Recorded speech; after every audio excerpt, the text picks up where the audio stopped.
जय हिंद दोस्तों, my name is Kritika Sahu. घटना चक्र की सीरीज़ में हम कवर कर रहे थे मुगल डायनेस्टी एंड आज हम देखेंगे हुमायूं एंड सूरी एम्पायर के बारे में। So let's start the discussion.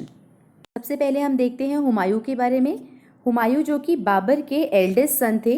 Babar के इन टोटल 4 बेटे थे। अदर 3 का नाम है Kamran, अस्कारी and Hindal. Humayun was the eldest son and because of that he ascended the throne in 1530 AD right after the death of Babur. Humayun की मदर का नाम है माहम बेगम। ये याद रखिएगा, इसके बारे में क्वेश्चन पूछा गया है। ड्यूरिंग हिज रेन ही इन्वेडेड कलिंगजार फोर्ट को इन्होंने इन्वेड किया था 1531 AD में, 1532 AD में Chunar fort and 1532 AD same year में रायसन फोर्ट को भी इन्होंने इन्वेड किया। इसके साथ साथ इन्होंने बहुत सारे बैटल लड़े, बट जो 4 मोस्ट इंपॉर्टेंट बैटल हैं उसके नाम आपको याद रहने चाहिए। सबसे पहला है बैटल ऑफ देवारा जो कि 1532 में लड़ा गया। This was between Afghans and Humayun and Afghans were defeated by Humayun in this battle. ये लड़ा गया था गोमती रिवर के पास में। बैटल ऑफ चौसा जो लड़ा गया हुमायूं और शेरशाह के बीच में 1539 AD में, जिसमें हुमायूं की हार हुई थी एंड शेरशाह ने, उसके बाद भी हुमायूं इंडिया में ही थे, but later on right after an year 1540 में in battle of Kannauj Humayun और शेरशाह के बीच में फिर लड़ाई हुई और इस लड़ाई में हुमायूं थे वो बहुत बुरी तरीके से हारे and he fled from one place to another after this battle. And इस बैटल के बाद में शेरशाह सूरी ने इंडिया में अपना एम्पायर स्टैब्लिश किया। 15 साल के बाद में फिर रिवाइवल हुआ बैटल ऑफ सिर हिंद में, जो कि लड़ा गया था 22 जून 1555 में। हुमायूं ने अटैक किया सूरी एम्पायर को and after that Humayun occupied Delhi again after defeating Suri empire. Haji Begum जो कि वाइफ थी हुमायूं की, शी कंस्ट्रक्टेड मौसोलियम, उनके नाम का, उनकी जो समाधि थी 1564 में उन्होंने उनकी समाधि कंस्ट्रक्ट कराई and this was the first dome mausoleum of India जो कि मार्बल का भी बना हुआ था and this was constructed by Persian architect. अब देखते हैं शेर शाह सूरी के बारे में। इनका ओरिजिनल नाम था Farid Khan. He left home 1494 AD में एंड ये इंडिया में आए।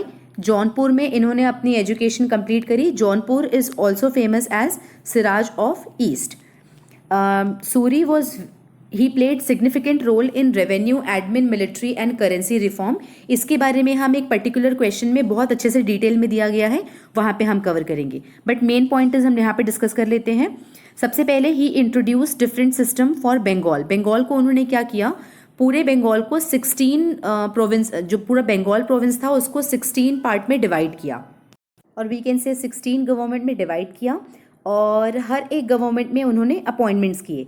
तो पहला अपॉइंटमेंट था हर एक गवर्नमेंट की हर एक पार्ट के मिलिट्री ऑफिशियल था, जिसको बोला जाता है sikdar. Sikdar will control the military department और इसके साथ साथ नॉन मिलिट्री ऑफिशियल जिसका नाम है, जिसको बोला जाता था अमीर ए बंगाल। अमीर ए बंगाल विल असिस्ट द, जो भी उस समय का गवर्नमेंट होता था उसको वो असिस्ट करेगा इन एडमिनिस्ट्रेशन। इसके साथ साथ इन्होंने पट्टा एंड कबूलियत सिस्टम को भी इंट्रोड्यूस किया था। सो पट्टा वॉज बेसिकली, आप ऐसा बोल सकते हैं कि पीजेंट्स को राइट टू कल्टिवेट हुआ करता था। सो जो गवर्नमेंट होती थी वो पेपर में लिख के देगी कि कितना शेयर उनको, जो भी वो प्रोड्यूस करेंगे एक पर्टिकुलर लैंड से जहाँ पे वो कल्टिवेट कर रहे हैं, उसमें वो कितना शेयर गवर्नमेंट को देगी, कितना शेयर वो किंग को देने वाली है, ये इस पट्टे में लिखा हुआ करता था। After the agreement between the king and the peasant, अगर हाँ बोलते हैं पीजेंट और पीजेंट को जो शेयर करना होता था वो अगर अग्री होता था तो वो हाँ बोलेंगे and then he will hold this पट्टा और उसको बोलते थे, पीजेंट अगर ने एक्सेप्ट किया तो उसको बोलते हैं कबूलियत। कहने का मतलब है कि पीजेंट ने जो भी ऑफर है उसको कबूल किया। So patta and kabuliyat. Along with that currency reform की अगर बात करें तो इन्होंने pure gold, silver and copper coins को इंट्रोड्यूस किया। इसके और सिल्वर की जो रुपया था उसको भी इंट्रोड्यूस किया, जिसका एक्सचेंज रेट है 1:64। ही डाइड ऑन 22 मई 1545 और इनका जो टुम है वो बिहार में सासाराम के अंदर इनका टुम बनाया गया। एंड अलॉन्ग विद दैट शेर शाह सूरी ने कंस्ट्रक्ट कराया है पुराना किला जो कि दिल्ली में है and Qila A Kuhna mosque भी इनके द्वारा कंस्ट्रक्ट कराया गया था। अब हम देखते हैं इस चैप्टर के क्वेश्चंस एंड आंसर्स। सो पहला सवाल है, from the following names identify one who was not the brother of Humayun. So Kamran, Askari and Hindal तो उनके भाई थे. So Usman was the correct option. इसमें इस वाले क्वेश्चन में हुमायूं ने जो भी बैटल लड़ी थी उसको हमें as per the dates arrange करना है. तो correct option would be option number D. ये हमने देखा है, पहले देवारा था, फिर चौसा, कन्नौज एंड फिर आखिरी में Sirhind. Option number D is the right answer. इसका डिटेल देख लेते हैं. So 1531 Humayun defeated Afghan rebel on the bank of Gomti at Dewara, या फिर हम इसको दौरा भी बोलते हैं. सो बैटल ऑफ दौरा और Devara is the same thing. 1531 में लड़ा गया था. उसके बाद में 1539 Sher Shah defeated Humayun in the battle of Chausa in which a water fetcher named Nizam saved his life. Nizam ने उनकी लाइफ बचाई थी हुमायूं की. This victory against Humayun increase the prestige and power of Sher Shah. उन्होंने खुतबा भी पढ़ाया था और उसके साथ साथ उन्होंने टाइटल अज्यूम किया Sher Shah and he engrave this on the coin as well. उसके बाद में एक साल के बाद में 1540 में Humayun was defeated by Sher Shah again in the battle of Kannauj, जिसको हम बिलग्राम भी बोलते हैं, Bilgram. And Humayun fled from one place to another after this war. Humayun occupied Delhi again in battle of Sirhind on June 22, 1555.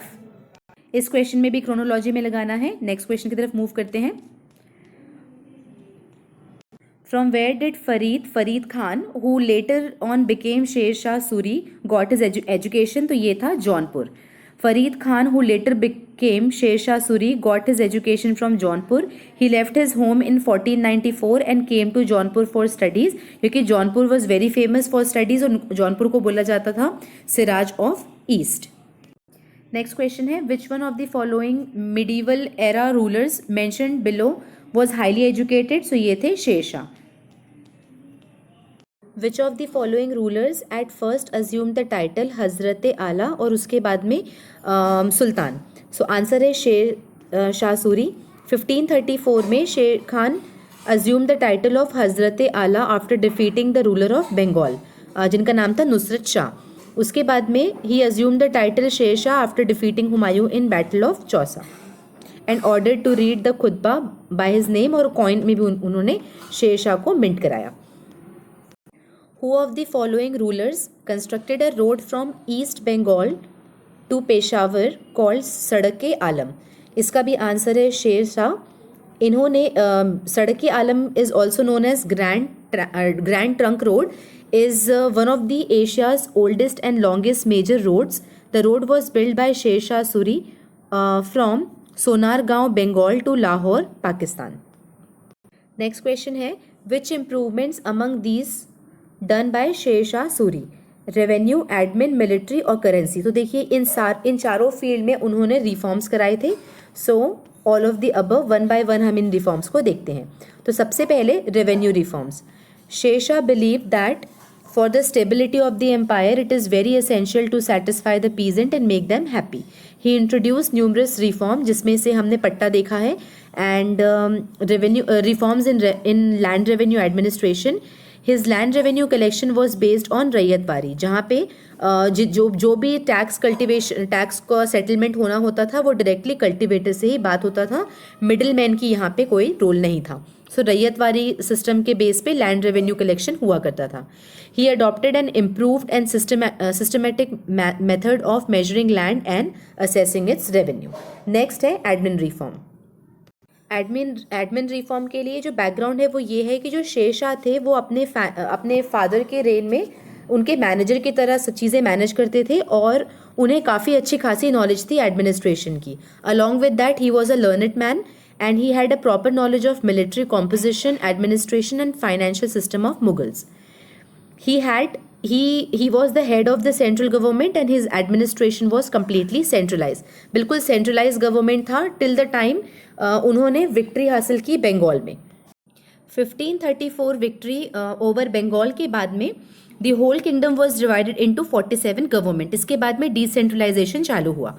47 government में पूरे किंगडम को डिवाइड किया गया और बंगाल के लिए स्पेशली एक डिफरेंट सिस्टम बनाया गया जहाँ पे 16 गवर्नमेंट में द होल प्रोविंस को डिवाइड किया गया। और इसके बारे में हमने ऊपर डिस्कशन किया है कि मिलिट्री अपॉइंटमेंट में उन्होंने सिकदार को अपॉइंट किया to control, and non military officer में अमीर बंगाल को अपॉइंट किया गया फॉर असिस्टेंट।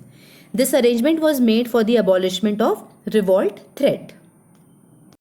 और अगर मिलिट्री रिफॉर्म की बात करें तो Sher Shah introduce many reform in military sector for empire consolidation. He was inspired by Alauddin Khalji. इन्होंने recruitment, he use to recruit and paid soldier directly, and every soldier had his चेहरा, that is face recorded, kind of identity card. And इसके साथ साथ में जो उनके घोड़े थे उनको भी उन्होंने दाग लगा के ब्रांड किया गया with an imperial sign to stop the fraud. Currency system of reform की बात करें तो the rain of Sher Shah was an era of an experiment in the history of coins. And VA. Smith का ये मानना है कि जो ब्रिटिश करेंसी के जो सिस्टम है वो शेर शाह सूरी के सिस्टम के ऊपर बेस्ड है। सूरी ने इंट्रोड्यूस किया pure gold coin, silver and copper coin in place of the beaten coins.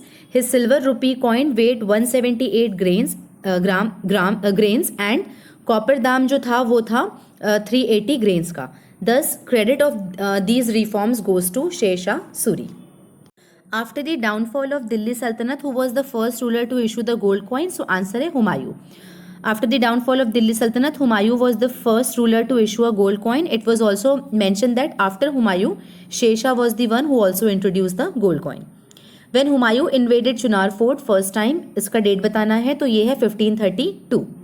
Humayun besieged this fort for 4 months and उसके बाद में Sher Shah accepted his supremacy. In addition to this, he invaded कलिंगजार 1531 में, ये हमने ऊपर देखा है, और रायसेन फोर्ट 1532 में। नेक्स्ट है who among the following has constructed the mausoleum of his emperor husband? तो ये हमने पहले देखा है, हुमायूं की जो वाइफ थी हाजी बेगम, उन्होंने इसको कंस्ट्रक्ट कराया था दिल्ली में 1569 से 70 AD के बीच में। The tomb of Humayun, Mirak Mirza Ghiyath एक पर्शियन आर्किटेक्ट थे जिन्होंने इसको बनाया था। It was the first dome mausoleum of India which was made up of white marble and a garden is surrounded outward of the tomb. Next है who introduced the silver coin? तो इसका answer है शेर Shah Suri. What was the exchange rate of silver's rupiah? Option number D 64:1. The currency system of Sher Shah was well developed. It introduced the pure silver rupiah या फिर रुपी 178 grains का था, and जो copper का दाम था वो 380 ग्रेन्स का था। द एक्सचेंज रेट जो था that was based on the ratio of 40 copper paisa per rupee, and title were inscribed on the coin in Arabic and Devanagari script. ये दोनों स्क्रिप्ट कॉइन्स में थी। 23 mints were present at that time. He adopted the custom of having facial record of soldier and branded the horses with an imperial sign. The pure silver rupiah was issued by Sher Shah. Next question है death of Sher Shah Suri occurred in, तो ये है कलिंगजार। Sher Shah Suri died on 22nd May 1545 during the siege of Kalingzar fort of Rajputs. When all the tactics to subdue this fort failed, उन्होंने order किया कि इस जो wall है इस फोर्ट का उसको ब्लो कर दो गन पावर से। So the wall of the fort to be blown up with gun power. And during this he was seriously wounded और उसके कारण इनकी डेथ हो गई। The successor of Sher Shah Suri was सलाम शाह। सलाम शाह ने रूल किया था 1545 से 1553 के बीच में। He was the second ruler of Suri dynasty and he was the second son of Sher Shah Suri. ये जो स्टेटमेंट है I would have lost the empire just for a handful of millet, ये किसने बोला था? ये था शेर शाह सूरी ने। During the battle of Marwar he was extremely impressed by the chivalry and courage of Rajputs, और उन्होंने अपनी फीलिंग को एक्सप्रेस करते हुए ये स्टेटमेंट बोला था। Where is the mausoleum of शेर शाह सूरी built? तो ये है बिहार में सासाराम नामक जो डिस्ट्रिक्ट है वहाँ पे। शेर Shah was buried at Sasaram. Sher Shah was a son of Afghan jagirdar from Sasaram, Bihar. He was originally named as Farid Khan but was given the title Sher after he killed a tiger. He died in 1545 AD and was buried at Sasaram, Bihar. Which one which one of the following is a monument constructed by Sher Shah? तो ये हमने पहले देखा है। Option number A, Qila A Kuhna at Delhi, ये शेरशाह सूरी के द्वारा बनाया गया था इन 1541 में। Is famous for is elegant architectural qualities in the historical monuments of northern India. और पुराना किला किसने बनाया था? ये भी शेरशाह सूरी के द्वारा बनाया गया था, ये भी दिल्ली में है। The building Purana Qila was constructed by Sher Shah in Delhi. Qila A Kuhna mosque and Sher Mandal monuments were also build by Sher Shah. Who among the following got the Purana Qila of Delhi built in the present form? तो ये है शेरशाह सूरी ने। इस क्वेश्चन को हमने पहले भी डिस्कस किया है। Which medieval ruler introduce the system of patta and kabuliyat? तो ये है शेरशाह सूरी ने, इसके बारे में हमने पहले डिस्कशन किया है। That the Shesha was the medieval ruler who introduced a system of patta and kabuliyat to help the peasant. The peasants were given patta by the central authority in which the share of the government was clearly mentioned. और उसके बाद में peasant अगर उस चीज़ को accept करता है तो वो कबूलियत के through the terms and condition को एक्सेप्ट करता था। विद दिस ये चैप्टर यहाँ पे फिनिश होता है। नेक्स्ट चैप्टर जिसमें हम अकबर के रेन को डिस्कस करेंगे वो हम कल तक अपलोड कर देंगे। Till then keep revising, keep learning. जय हिंद।